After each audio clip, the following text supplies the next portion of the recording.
तो इस कहानी की शुरुआत होती है मिस्टर योंग नाम के एक रईस आदमी को दिखाते हुए। योंग इस शहर का बहुत ही जाना पहचाना आदमी है और बिजनेस के मामले में वो कभी किसी पर कोई रहम नहीं करता। वैसे तो मिस्टर योंग की लाइफ में सब कुछ अच्छा ही चल रहा है, बस कमी है तो एक लाइफ पार्टनर की, क्योंकि आज से कुछ साल पहले उनकी वाइफ एक सड़क हादसे में मारी गई और तब से लेकर आज तक उनकी बेटी मीरा ही उनके जीने का एक मात्र सहारा रही है। फिलहाल आज वो अपनी बेटी को यहाँ पर अपनी एक नई गर्लफ्रेंड से मिलवाने के लिए लेकर आए हैं। फिर कुछ ही देर बाद मीरा की मुलाकात अपनी फादर की गर्लफ्रेंड यूना से होती है। यूना असल में इस देश की एक उभरती हुई सिंगर है, जिसके हाल फिलहाल के महीनों में काफी सारे गाने हिट रहे हैं। अभी कुछ महीनों पहले ही योंग की मुलाकात यूना से हुई थी और कुछ दिनों तक साथ गुजारने के बाद इन दोनों ने शादी करने का फैसला भी कर लिया है। हालांकि मीरा अपने फादर के इस फैसले से बिल्कुल भी खुश नहीं है, क्योंकि वो ऐसा बिल्कुल भी नहीं चाहती कि उसके और उसके फादर के बीच में कोई तीसरा इंसान आए। वैसे योंग भी इस बात को समझता है कि उसकी बेटी यूना को पसंद नहीं करती, लेकिन फिर भी वो चाहता है कि इन दोनों के बीच थोड़ी बहुत दोस्ती हो जाए ताकि ये लोग एक अच्छी फैमिली की तरह रह सकें। फिलहाल यूना को लेकर यहाँ मीरा का रिस्पॉन्स बिल्कुल भी अच्छा नहीं था और जब उसे पता चलता है कि उसकी माँ की वो पर्सनल डायरी फिलहाल यूना के पास है, तब तो उसे और भी ज्यादा गुस्सा आ जाता है। इस बात पर उसके फादर उसे समझाते हुए कहते हैं कि मैंने ही ये डायरी यूना को दी थी ताकि वो इसे पढ़कर तुम्हारी पसंद नापसंद के बारे में ज्यादा से ज्यादा जान सके, और वैसे भी हमारी शादी के बाद तो यूना ही तुम्हारी नई माँ बनने वाली है, इसलिए बेहतर होगा कि तुम दोनों ही एक दूसरे को अच्छे से जान सको। अपने फादर की ये बात मीरा को कुछ खास पसंद नहीं आती और वो गुस्से में चिढ़ते हुए कहती है कि एक डायरी को पढ़ लेने से ये औरत मेरी माँ की जगह कभी नहीं ले सकती। तो देखा जाए तो इस पूरे सीन को देखकर हमें ये समझ आता है कि मिस्टर योंग और यूना एक दूसरे से काफी प्यार करते हैं और बहुत जल्द शायद ये दोनों शादी भी कर लें। लेकिन योंग की बेटी मीरा ये बिल्कुल भी नहीं चाहती कि उसके फादर अब दोबारा शादी करें, क्योंकि वो किसी भी औरत को अपनी माँ की जगह लेते हुए बिल्कुल भी नहीं देख सकती। खैर, इसके बाद हमें यहाँ से एक साल बाद का समय दिखाया जाता है। हम देखते हैं कि मिस्टर योंग और यूना आज भी एक दूसरे को डेट कर रहे हैं, लेकिन अब तक उन दोनों ने शादी नहीं की है। शायद इसके पीछे की वजह ये रही हो कि मिस्टर योंग की बेटी मीरा को अभी भी उसकी नई माँ यूना कुछ खास पसंद नहीं आई।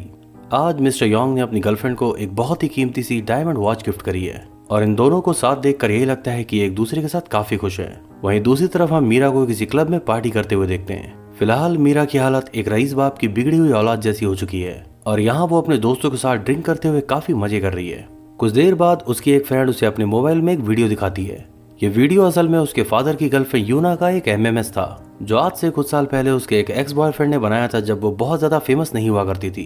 अपनी होने वाली माँ को इस तरह की चीजें करते हुए देखकर मीरा का तो मूड पूरी तरह से खराब हो जाता है। फिर वो तुरंत ही यूना को एक मैसेज करके उसे यहाँ पर मिलने के लिए बुलाती है, लेकिन इस मैसेज के अंदर उसने इस एमएमएस वाली बात के बारे में कुछ भी नहीं लिखा था। इधर जब मिस्टर योंग को ये बात पता चलती है कि उसकी बेटी यूना से मिलना चाहती है, तो उसे इस बात की काफी खुशी होती है। वो यूना से कहता है कि शायद वो तुम्हें समझकर अब तुम्हारे साथ दोस्ती करना चाहती है, इसलिए जल्द से जल्द तुम्हें वहां पहुंचकर उसके साथ अपनी बातचीत आगे बढ़ानी चाहिए। इसके बाद जब मीरा से मिलने के लिए यूना उस क्लब के अंदर पहुंचती है, तो हम देखते हैं कि बहुत ज्यादा शराब पीने की वजह से मीरा इस समय बहुत ज्यादा नशे में थी। यहाँ पर इन दोनों के बीच क्या बातचीत होती है ये फिलहाल तो हमें नहीं दिखाया जाता और इसके बाद ये दोनों हमें नजर आते हैं यूना के घर के बाहर बने हुए पार्किंग लॉट के अंदर। मतलब क्लब से निकलने के बाद ये दोनों यूना के घर पर ही आए होंगे, लेकिन यहाँ पर भी इन दोनों के बीच क्या बातचीत हो रही है ये फिलहाल हमें दिखाया नहीं जाता। इसके बाद हमें दिखाया जाता है सड़क पर चलती हुई एक ऐसी कार को जो आसपास की गाड़ियों को ठोकते हुए आगे बढ़ रही थी। ट्रैफिक रूल्स की धज्जियां उड़ाने के साथ साथ इस कार ने आसपास के लोगों को काफी ज्यादा डरा भी दिया था।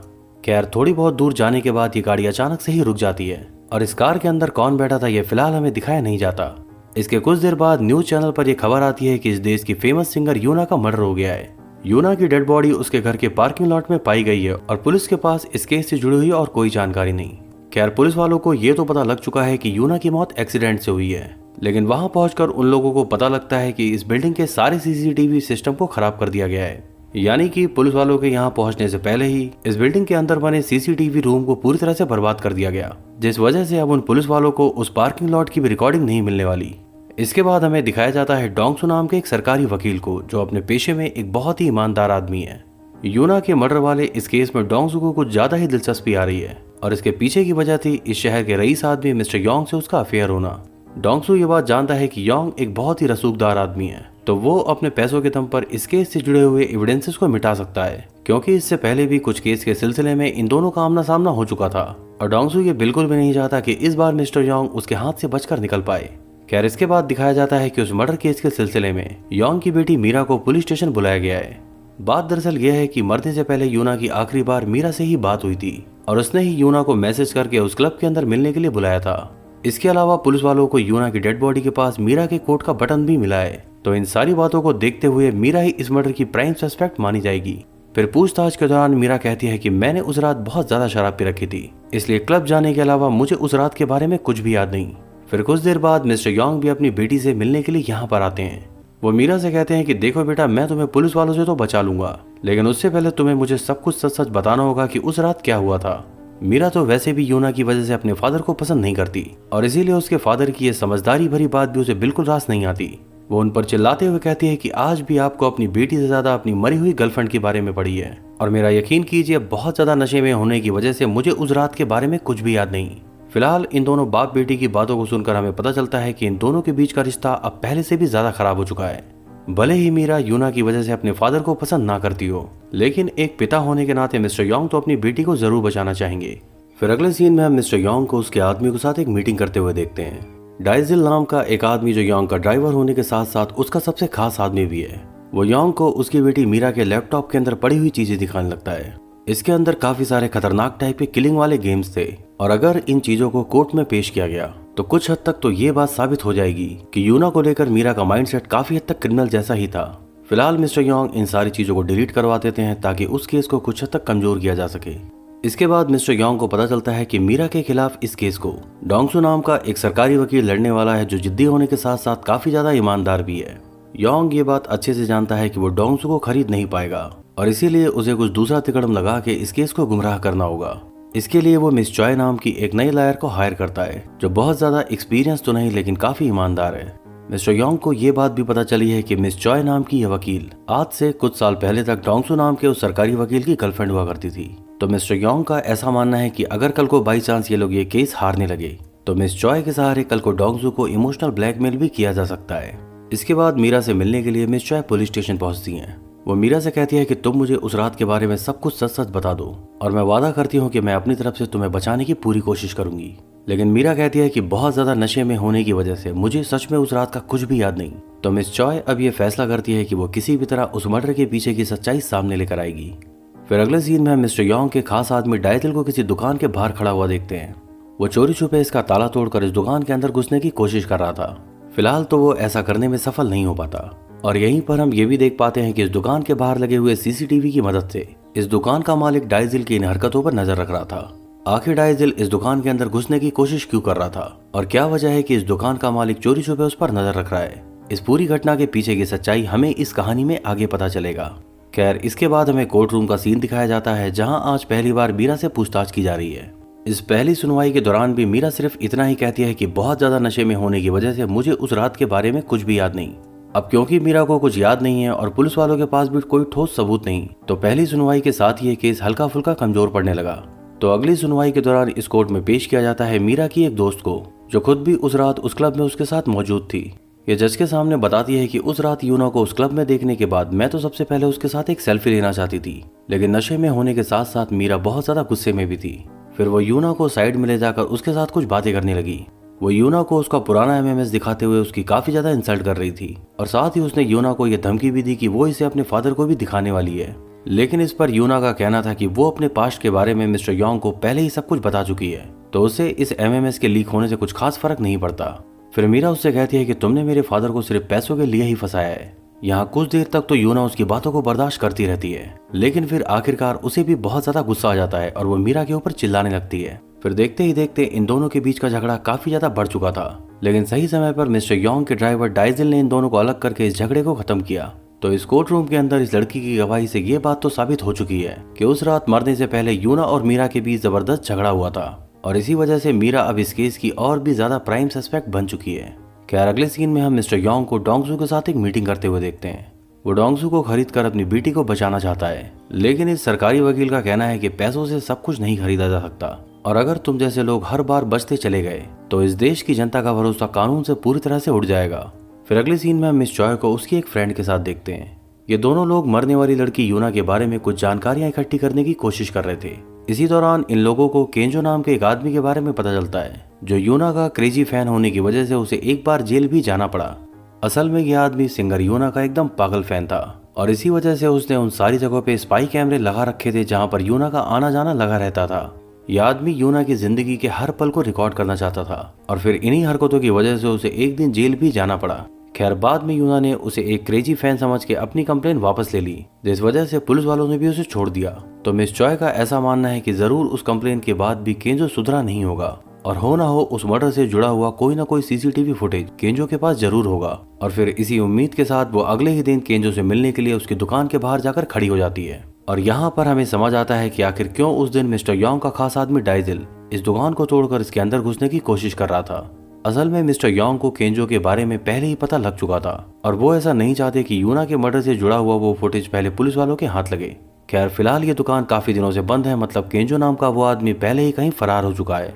फिर जैसे ही मिस चॉय उस दुकान से थोड़ा दूर जाती है तो डाइजिल नाम का वो आदमी अपनी कार से इस दुकान का दरवाजा तोड़ते हुए सीधा इसके अंदर घुस जाता है। असल में इस शॉप का मालिक केंजो सीसीटीवी इंस्टॉल करने का ही काम किया करता था। फिर जल्दी से डाइजिल वहां पर रखी हुई सारी फुटेज को एक बैग के अंदर भर लेता है, लेकिन इससे पहले कि वो यहाँ से भाग पाता पुलिस वाले आकर यहाँ उसे पकड़ लेते हैं। पर पुलिस वालों के हाथ लगने से पहले ही उसने कैसेट से भरा हुआ वो बैग कहीं साइड में फेंक दिया था। इन लोगों के यहाँ से जाने के बाद मिस चॉय दोबारा यहाँ वापस आती हैं। इस दुकान की हालत देखकर वो समझ चुकी थी कि यहाँ किसी ने तोड़फोड़ मचाई है, लेकिन फिर जैसे ही उसकी नजर उस बैग पर पड़ती है जिसके अंदर काफी सारे सीसीटीवी फुटेज रखे हुए थे, तो वो जल्दी से उस बैग को उठाकर उसे अपने घर ले जाती है। इधर केंजो को भी इस पूरी घटना के बारे में अब तक पता लग चुका था। फिर देर रात वो जैसे ही अपनी दुकान की हालत देखने के लिए वहां पर पहुंचता है तो देखता है कि मिस्टर योंग वहां पहले से ही बैठा हुआ है। योंग उससे कहता है कि तुम ही एक ऐसे आदमी हो जिसे उस रात की सच्चाई के बारे में पता है, तो जल्दी से मुझे उस कैमरे का सीसीटीवी फुटेज दे दो जो तुमने यूना के घर के पार्किंग लॉट में लगाया हुआ था। केंजो कहता है कि हाँ ये बात सच है कि मेरे पास उस हादसे का सीसीटीवी फुटेज है, लेकिन इसके बदले में मुझे भी तुमसे यूना से जुड़ी हुई कुछ चीजें चाहिए। फिर वो योंग के साथ उसके घर जाता है और बड़ी ही वियर्ड हरकतें करते हुए उससे यूना के कुछ कपड़े लेने के साथ साथ उसके आने वाले सारे गानों का एक एल्बम एडवांस में ही मांग लेता है। ये सब कुछ होने के बाद भी वो फिलहाल योंग को वो सीसीटीवी फुटेज नहीं देता और जाते हुए उससे कहता है कि अगर आने वाले समय में तुमने मुझे कोई नुकसान नहीं पहुंचाया तो मैं वो सारे फुटेज तुम्हें जरूर दे दूंगा। इसके 2 दिन बाद मिस चॉय के पास मिस्टर योंग की तरफ से एक मैसेज आता है कि आने वाले 7 दिनों के लिए वो अपनी एक बिजनेस ट्रिप पे थाईलैंड जा रहे हैं। ये बात मिस चॉय को थोड़ी अजीब लगती है, क्योंकि जिस आदमी की बेटी पिछले इतने दिनों से जेल के अंदर हो वो आखिर किसी बिजनेस ट्रिप के बारे में सोच भी कैसे सकता है। इसके बाद जब मिस चॉय उस बैग के अंदर भरी हुई सीसीटीवी फुटेज को देखना शुरू करती है तो इनमें से एक फुटेज के अंदर वो मिस्टर योंग के खास आदमी डाइजिल को यूना के साथ काफी बहसबाजी करते हुए देखते हैं और यहाँ तक कि वो उसे थप्पड़ भी मारने वाला था। ये देखकर मिस चॉय को ऐसा लगता है कि कहीं ऐसा तो नहीं कि किसी बात से नाराज होकर शायद डाइजिल ने ही यूना को मारा हो। फिर अपनी थाईलैंड वाली बिजनेस ट्रिप से लौटने के बाद मिस्टर योंग की मुलाकात एक बार फिर से मिस चॉय से होती है। यहाँ डाइजिल और यूना के बीच हुए झगड़े वाली बात को सुनकर मिस योंग उसे बताते हैं कि यूना की डेड बॉडी के पास उसकी डायमंड वॉच नहीं मिली थी, तो शायद मेरे खास आदमी डाइजिल ने ही उस डायमंड वॉच को चुराने के चक्कर में यूना को मारा हो। इसके बाद इस केस की अगली सुनवाई में डाइजिल को ही प्राइम सस्पेक्ट बनवाकर उससे पूछताछ की जाती है। यहाँ मिस चॉय द्वारा थोड़ी देर तक उसे उकसाने के बाद वो आखिरकार अपना मुंह खोल ही देता है। वो जज के सामने ये कबूल करता है कि मैंने ही यूना को मारा था, क्योंकि वो औरत बहुत ज्यादा घमंडी थी और कभी भी मेरे साथ अच्छे से पेश नहीं आई, और बाद में उसे मारने के बाद मैंने उसकी वो डायमंड वॉच भी चुरा ली। तो यहाँ डाइजिल के कबूलनामे के बाद ये केस अब तक काफी हद तक साफ हो चुका था। फिर कुछ ही देर में जज उसे सजा सुनाने के बाद इस केस को हमेशा के लिए खत्म करने वाला था, लेकिन इस सरकारी वकील डोंगसू को ये बात कुछ खास हजम नहीं होती। वो जज के सामने कहता है कि पहले भी कुछ हाई प्रोफाइल केस में इस तरह की घटनाएं घट चुकी हैं, जहां कोई नौकर अपने मालिक को बचाने के लिए सारा इल्जाम अपने ऊपर ले लिया करता है।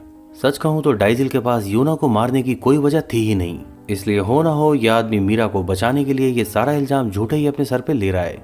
इसके बाद वो जज से कहता है कि केंजो नाम का एक आदमी है जिसके पास उस पूरी घटना का वीडियो है। उस आदमी ने खुद ही मुझे कॉल करके बताया कि वो इस केस का गवाह बनना चाहता है, लेकिन शायद उसके यहाँ पहुंचने में थोड़ा समय लग जाए, तो वो जज से आधे घंटे का समय मांगता है।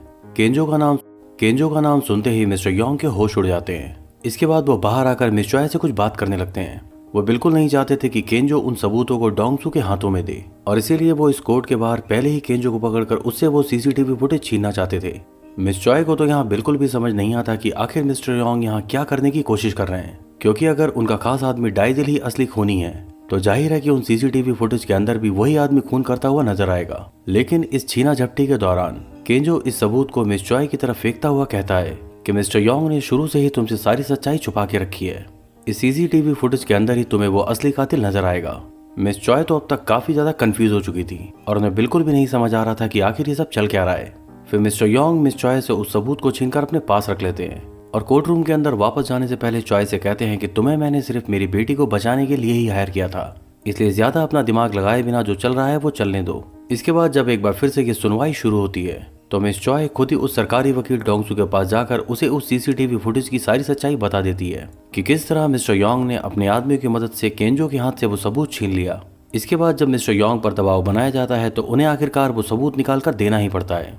और फिर जब इस सीसीटीवी फुटेज को इस कोर्ट रूम के अंदर प्ले किया जाता है तो इसे देखने के बाद यहाँ मौजूद सभी लोगों के होश उड़ जाते हैं। इस वीडियो के अंदर नजर आ रहा था कि यूना को किसी और ने नहीं बल्कि खुद उसके बॉयफ्रेंड मिस्टर योंग ने ही मारा था। असल में उस रात कार के अंदर मीरा के साथ उसके फादर मिस्टर योंग भी मौजूद थे। यूना को अपनी कार से बुरी तरह से हिट करने के बाद उसने बाहर निकलकर भी उसे मारा था और इस पूरे वीडियो में ये साफ नजर आ रहा था कि मीरा की इस पूरे केस में कोई गलती नहीं। तो कुल मिलाकर मिस्टर योंग अब पूरी तरह से एक्सपोज हो चुके थे और यही वो सच्चाई थी जिसे वो शुरू से छुपाने की कोशिश कर रहे थे। असल में उस एमएमएस के लीक होने वाली बात से मिस्टर योंग भी काफी ज्यादा नाराज थे और फिर अपनी इकलौती बेटी के साथ यूना का झगड़ा होते देख उन्हें और भी ज्यादा गुस्सा आ गया और शायद यही सारी वजह रही होगी कि उन्होंने अपनी लवर यूना को बेरहमी से मार दिया। ये सच सामने आने के बाद मिस्टर योंग को हथकड़ी पहनाकर जेल भेज दिया जाता है। इसके बाद यहाँ से 1 महीने बाद का समय दिखाया जाता है। मिस चॉय के पास एक लेटर आता है जिसके अंदर लिखा हुआ था कि मिस्टर योंग चाहते हैं कि मिस चॉय ही उनका केस लड़ें। इसके बाद जब मिस चॉय जेल जाकर उनसे मिलती हैं तो सबसे पहले तो वो झूठ बोलने के लिए उससे माफी मांगता है और साथ ही उसे उसके ऑफिस सेटअप के लिए काफी सारे पैसे भी ऑफर करता है। यहीं दूसरी तरफ हम मीरा को देखते हैं जो अपने फादर के जेल चले जाने की वजह से अब काफी ज्यादा परेशान है। भले ही उस सीसीटीवी फुटेज में वो सारी सच्चाई सामने आ गई हो लेकिन आज भी मीरा को ऐसा नहीं लगता कि उसके फादर ने ही यूना को मारा होगा। इसके पीछे की सच्चाई जानने के लिए वो डाइदिल से मदद मांगती है। फिर डाइदिल उसे वो सीसीटीवी फुटेज के साथ साथ थाईलैंड का एक लोकेशन भी देता है। उन फुटेज को बार बार देखकर मीरा ये बात तो समझ जाती है कि भले ही सीसीटीवी फुटेज में चेहरा बहुत ज्यादा साफ नजर नहीं आता हो लेकिन ये बात तो उसे कंफर्म हो चुकी है कि उसके फादर के साथ कार में बैठी हुई ये लड़की ये मैं तो नहीं हूँ। इसके बाद वो अपने फादर को बचाने के लिए मिस चॉय से मिलकर उनसे मदद मांगती है। फिर ये दोनों थाईलैंड जाकर उसी लोकेशन पर पहुंचते हैं जिसका एड्रेस इन्हें डाइजिल ने दिया था। ये जगह असल में एक बहुत बड़ा सा गोदाम है जिसे देखते ही ये दोनों लोग पूरी कहानी समझ जाते हैं। मिस चॉय को याद आता है कि अभी कुछ महीनों पहले शायद इसी वजह से मिस्टर योंग थाईलैंड आए हुए थे। कोर्ट रूम में दिखाए जाने वाला वो पूरा सीसीटीवी फुटेज असल में नकली था। यही फ्लैशबैक के एक सीन में हमें पता चलता है कि केंजो नाम के उस आदमी ने पहले ही वो असली वाले सीसीटीवी फुटेज मिस्टर योंग को दे दिए थे। उस फुटेज के अंदर ये साफ नजर आ रहा था कि मीरा की गलती से ही यूना मारी गई थी।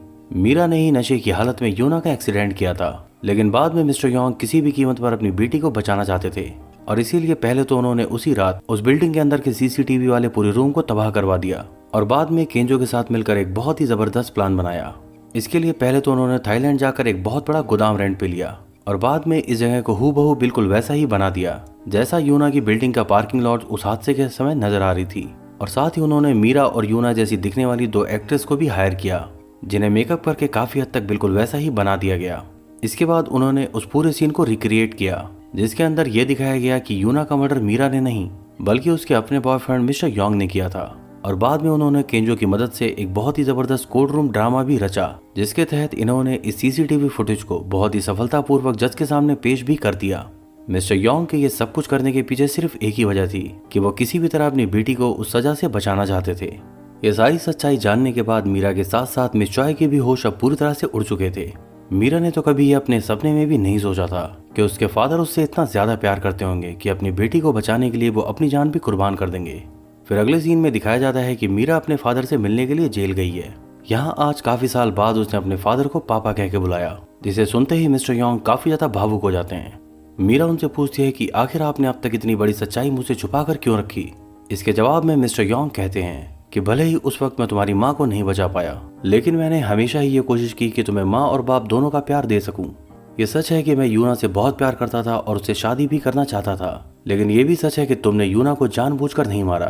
पर अफसोस की बात यह है कि कानून को इस बात से कोई फर्क नहीं पड़ता और तुम्हें सजा जरूर होती लेकिन मेरे जिंदा रहते हुए मैं अपनी बेटी को जेल जाते हुए नहीं देख सकता। मीरा की तो मानो आज कई सालों बाद जैसे आंखें खुल गई हों। उसे आज अपने ऊपर बहुत पछतावा हो रहा था क्योंकि पिछले कई सालों से उसने अपने पिता के प्यार को समझने की कोशिश ही नहीं की। मिस्टर योंग उसे हिम्मत देते हुए कहते हैं कि फिलहाल तुम रोना धोना बंद करो और कभी भी किसी को इस हादसे के पीछे की सच्चाई मत बताना। एक बेटी होने के नाते तुम मेरे लिए सिर्फ इतना ही कर सकती हो कि कभी कभी मुझसे मिलने के लिए जेल में आ जाया करना लेकिन जब भी आना हंसते हुए आना, ये रोता हुआ चेहरा लेकर कभी मत आना। फिलहाल तो मीरा मायूस होकर किसी तरह से यहाँ से चली आती है लेकिन इसके बाद इस मूवी के आखिरी सीन में हमें दिखाया जाता है कि मीरा और मिस चॉय ने मिलकर यूना मर्डर वाले उस केस को फिर से ओपन करवा दिया है। इस बार शायद मिस्टर योंग अपनी सजा से बच जाएं और बदले में शायद उनकी बेटी मीरा को कुछ साल जेल में बिताने पड़े। लेकिन इन सारे मुश्किल हालातों के दौरान भी मिस्टर योंग को इस बात की खुशी है कि उनकी और उनकी बेटी के बीच जो भी दूरियां थी वो धीरे धीरे करके अब पूरी तरह से खत्म हो चुकी हैं। अब भले ही इन दोनों में से किसी को भी सजा काटनी पड़े, लेकिन बाप बेटी के बीच का रिश्ता अब पहले से कहीं ज्यादा गहरा हो चुका है। और ऐसे ही ड्रामेटिक एंडिंग के साथ ये कहानी यहाँ पर समाप्त।